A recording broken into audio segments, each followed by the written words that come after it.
ហូបជុំគង់យំមិនខ្មាស់គេតើឃើញពុកម៉ែខ្ញុំទេខ្ញុំបានសូភាំងមុងគោ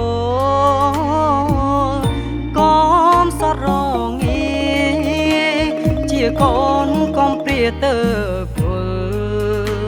គ្មានអ្នកមើលថែដណ្ដល់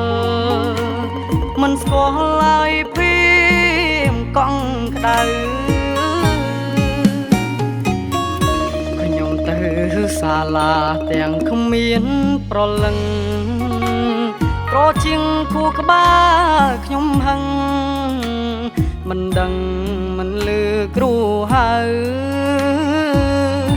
មកតែងសេចក្តីប្រធានប័ណ្ណភាពកង់ក្ដៅក៏ទួលបានពីម៉ែឪតើខ្ញុំត្រូវសរសេរយ៉ាងណាក្មេងកំព្រៀងគេហៅមករកខ្ញុំសង្វេចិត្តយំ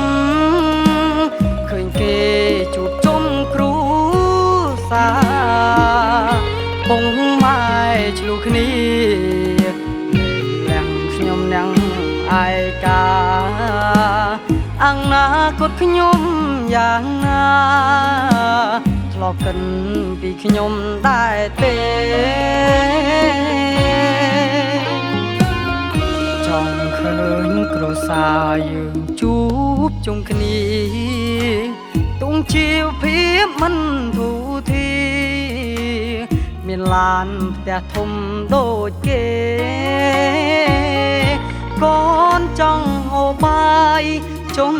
ជាមួយលោកពងនាងម៉ែមានលោកទាំងពីរនៅក្បែរបំណងកូនមានតែប៉ុណ្្នឹងទេ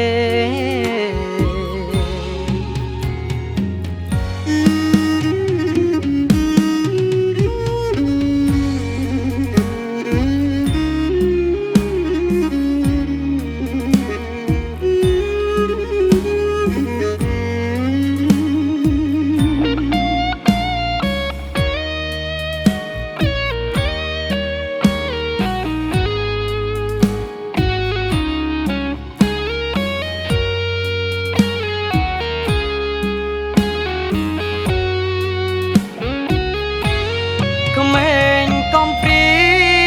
ងគេហៅមករកខ្ញុំសង្វេចិត្តយំឃើញគេជួបជុំគ្រូសាពុងម៉ែឆ្លុះគ្នាទាំងខ្ញុំនឹងឯកាអនាគតខ្ញុំយ៉ាងណាធ្លាប់កិនពីខ្ញុំដែរទេចង់ឃើញគ្រួសារយើងជួបជុំគ្នាទងជីវភាពមិនធូរធាមានឡានផ្ទះធំដូចគេកូនចង់ហូបបាយជុំជាមួយលោកពងនាងម៉ែមានលោកទាំងពីរនៅ